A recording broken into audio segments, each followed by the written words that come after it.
रस्सी की कहानी की गांठ। भगवान गौतम बुद्ध अपने शिष्य को किसी समय किसी न किसी माध्यम से शिक्षा देते रहते हैं। एक बार महात्मा बुद्ध जब अपने शिष्य को शिक्षा दे रहे थे तो उन्होंने हाथ में एक रस्सी पकड़कर उसमें बहुत सी गांठें दी। इसके पश्चात महात्मा बुद्ध ने वहाँ पर उपस्थित शिष्य से प्रश्न पूछा कि यह रस्सी वैसी है जैसे गांठें लगाने से पहले थी।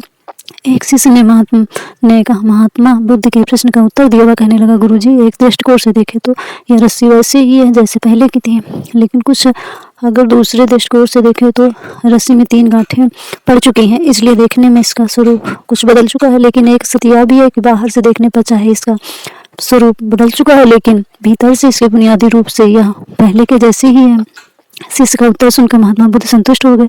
उसके पश्चात महात्मा बुद्ध ने कहा, मैं रस्सी की इन गांठों को खोल देता हूँ। महात्मा बुद्ध रस्सी के दोनों सिरों को पूरी ताकत से खींचने लगे। फिर उन्होंने शिष्यों से प्रश्न किया, क्या इससे गांठें खुल जाएंगी?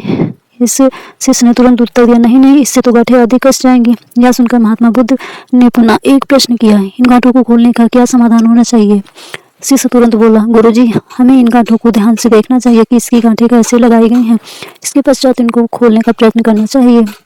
शिष्य का उत्तर सुनकर महात्मा बुद्ध मुस्कुराते हुए बोले कि जीवन का यही सूत्र आप लोगों को समझाना चाहता हूँ। आप जीवन में जब कभी भी किसी समस्या में फंसे हो तो सबसे पहले उस समस्या का कारण ढूंढो और फिर उसका निवारण करें। व्यवहारिक जीवन में लोग समस्या का कारण जाने बिना ही उसका समाधान ढूंढने की कोशिश करते हैं, जिस कारण उनको उचित परिणाम नहीं मिल पाता।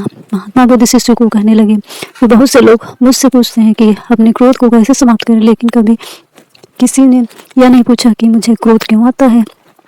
ऐसे ही लोग मुझसे पूछते हैं कि अहंकार को कैसे समाप्त करूं, लेकिन कोई यह जानने की कोशिश नहीं करता आखिर अहंकार का बीज उनके अंदर कैसे उत्पन्न हुआ। जैसे रस्सी में गांठें लगाने के बाद भी उसका वास्तविक स्वरूप नहीं बदलता, वैसे ही व्यक्ति में चाहे जैसे भी अवगुण पैदा हो जाए, उसके अंदर की अच्छाएं कभी समाप्त नहीं होती।